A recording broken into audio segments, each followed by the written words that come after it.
queridos, enfim, né? Aquelas perdas doloridas, difíceis, que para nós, né, é um processo tanto quanto demorado, doloroso. Algumas pessoas lidam bem com isso, né? Isso é uma coisa que não dá pra dizer, ora, tem gente que não lida bem, mas cada pessoa lida de uma forma. Eu tô falando isso porque nessa semana teve também uma situação, né? A minha esposa acabou tendo o falecimento da prima dela, né? E, e eu tenho percebido quantos falecimentos estão acontecendo, né? À minha volta, vamos dizer assim, de pessoas conhecidas, de pessoas que fazem parte, né, dessa história que a gente vai construindo. Mas o que me chama atenção é como cada um lida com as perdas. Né? Então, quando uma pessoa está doente, quando uma pessoa está vivendo uma situação e de repente acaba não vingando, acaba falecendo, isso para a família é o tanto quanto difícil, um processo muito difícil, né? Eu falo até por experiência própria, né? Eu acho que a gente tem que usar as nossas próprias experiências para colocar algumas coisas assim, né? Então, quando eu falo da experiência, a experiência é muito importante. Quando minha mãe faleceu, essa é uma das coisas que mexeu muito comigo, né? Óbvio, minha mãe já estava doente, minha mãe já estava passando por um processo, enfim, né? Com a doença de Alzheimer e tudo mais. E o que eu quero colocar para você é que, assim, lidar com a perda, ela é também uma forma de você aprender com alguma coisa, né? Uma forma de você aprender com uma situação. E não é fácil, né? Não é tão simples assim, porque nós nos conectamos muito com a pessoa, nós ficamos muito ligados àquela pessoa, e nesse processo de contato, de ligação, quando essa pessoa falece, desencarna, vai embora, enfim, faz a passagem, né, como alguns falam, é por incrível que possa parecer, mas a gente tem que lidar com esse momento de mudança, né, um momento de transição de uma situação. De repente alguém teve que ir embora, né? E eu fiquei refletindo muito sobre isso, né? É até estranho falar isso para vocês porque eu sei que as pessoas têm dificuldade em lidar com perdas, né? Não é fácil, não é uma temática fácil. Mas o que eu coloco para vocês é o seguinte, que de uma certa forma, o que a gente perde, né? Eu fico me perguntando muito nisso. O que a gente de fato perde? Quando nós colocamos uma visão reencarnacionista das coisas, a gente começa a perceber que no final das contas a gente não perde nada. O que é nosso, né? Ah, mas é minha mãe, ah, mas é porque é minha prima, meu primo, é porque é meu irmão, enfim. Mas no final das contas, não é que é, né? Vou falar no meu caso, né? A minha mãe não é que ela no fundo é minha mãe. Ela está minha mãe, né? Meu pai está meu pai, né? Minha esposa está minha esposa e assim por diante. Então nós não somos, nós estamos. E uma das coisas também que acho que facilita, conforta, vamos dizer assim, que é claro, fica a saudade, e essa saudade ela é natural, é um processo natural e faz e é uma coisa boa até. Quando a gente lembra da pessoa que se foi, a gente fica bem com relação a isso. Mas ao mesmo tempo, a pessoa só mudou de dimensão. Então ela está numa outra dimensão, simplesmente assim. Né? E nessa dimensão em que ela se encontra, ela é muito provável que ela esteja junto de amigos espirituais, de pessoas que fizeram parte, né, dessa trajetória terrena que ela esteve aqui. Bom, eu estou falando isso porque eu acredito muito nessa coisa de reencarnação, vidas passadas, vida após a morte, e é interessante de compartilhar isso para as pessoas, porque o mundo está começando a se abrir a uma possibilidade de enxergarmos, né, a morte não apenas como algo muito doloroso, muito difícil. Aliás, só é doloroso e difícil porque nós nos apegamos emocionalmente à pessoa, né? No fundo, nós não queremos se desapegar. Mas a morte do corpo físico é um processo, né? É uma coisa que faz parte, não tem como a gente fugir disso.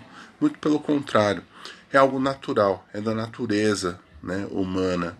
A gente nasce, cresce, amadurece, envelhece e morre. Só que a ideia de morte, ela tem que ser até de uma certa forma revista, porque é o corpo físico que vai, né? O espírito permanece. E nessa permanência do espírito, ele simplesmente vai para as dimensões em que a sua vibração leva. Ou seja, não é simplesmente achar que a pessoa tá, será que está bem, será que não está bem? É sempre a pessoa vai para um lugar de acordo com a sua vibração. Até porque tem uma coisa muito interessante. O que pode ser considerado como morte? Tem gente que vive uma encarnação, uma vida, morto para essa vida, né? Ou seja, é como se a pessoa ela não vivesse plenamente a vida, não aproveitasse essa encarnação, não aproveitasse o seu momento, como se ela vivesse morta para a vida. Então a questão de vida e morte ela é tão relativa quanto, né? Não dá pra gente mensurar, eu vivo uma vida, mas às vezes a pessoa está tão entregue às coisas mundanas, às situações que mexem muito e que te atrapalham na sua evolução, que ela acaba ficando morta para a vida. Ela fica prostrada. Então isso é uma coisa muito interessante da gente observar, né? Essa relação de vida e morte, morte e vida, enfim, é o tanto quanto difícil. Mas quando a gente vai aprendendo a lidar com isso, aprendendo a lidar com essas questões, isso fica mais fácil. Porque a gente começa a olhar para o aspecto da vida como uma coisa, com uma grande possibilidade, uma grande, digamos assim, é um grande momento de você fazer diferente, né? Então, quando eu falo que a vida ela é curta, a jornada nossa é curta, é porque no final das contas a gente tem que olhar para essa vida e dizer o seguinte: como é que eu posso aproveitar essa vida, né? Como é que eu posso aproveitar essa encarnação? Como é que eu posso aproveitar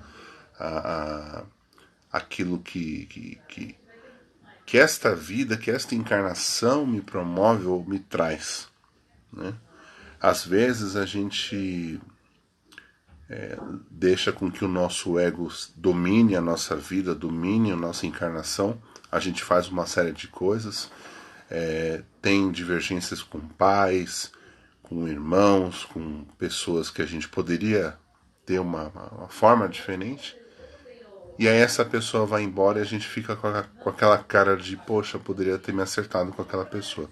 Eu falo porque, no caso dos pais, quantos e quantos filhos criam problemas, entram em divergência com seus pais, ou os pais têm divergência com seus filhos. E às vezes a gente pode tomar certas atitudes de deixar para lá e poder dizer um eu te amo, né, para essas pessoas, para esse pai, para essa mãe. E quando o pai e a mãe falecem, simplesmente a gente não aproveita isso, né? Baseado nisso, quando a gente vê que a vida é curta e a gente às vezes não aproveita da forma como a gente poderia aproveitar, então eu acho que a gente deveria olhar mais para as pessoas e nunca deixar de se ajustar no momento que a gente pode se ajustar, porque a gente nunca sabe o dia de amanhã, né? A gente fica pensando no nosso ego, né? Fica voltado ao nosso ego, e não, porque a pessoa me ofendeu, porque a pessoa fez tal coisa, porque meu pai nunca foi tão maravilhoso comigo, porque minha mãe nunca foi maravilhosa comigo, e de repente morre. E a gente fica com cardio fica com aquela culpa de ter feito algo de errado, de ter falado muito, de não ter se reajustado. Família, gente, é a grande oportunidade que a gente tem de se ajustar. É a grande oportunidade que a gente tem de fazer algo bom. Principalmente quando nós temos divergência com pessoas na família. Tá? Então, se você tem na sua vida uma divergência com alguém, é o grande momento de você se ajustar. É o grande momento de você olhar para essa pessoa e deixar para lá todas as coisas que aconteceram, todas as coisas que surgiram, né, que causaram essa divergência. Faz parte, é um processo, é natural, nós erramos a todo momento. Né? Errar faz parte da nossa natureza. É errando que nós aprendemos. Então nós estamos no caminho da evolução.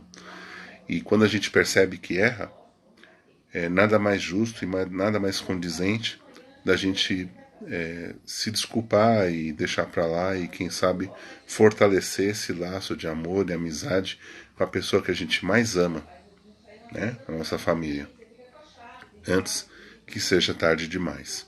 Então, o que eu quero deixar aqui de legado, de mensagem para vocês, é isso. Aproveitar a encarnação no sentido de fazer o teu melhor, jogar sementes boas que você tem dentro de você e se você puder se ajustar com alguém, não deixe para depois o que você pode fazer hoje ou agora. Se você puder ligar para alguém e dizer, olha, eu te amo, vai lá, liga, não tem problema não, não tenha medo, não tenha vergonha. É mais fácil, é melhor você fazer isso, porque com certeza isso vai ser de coração.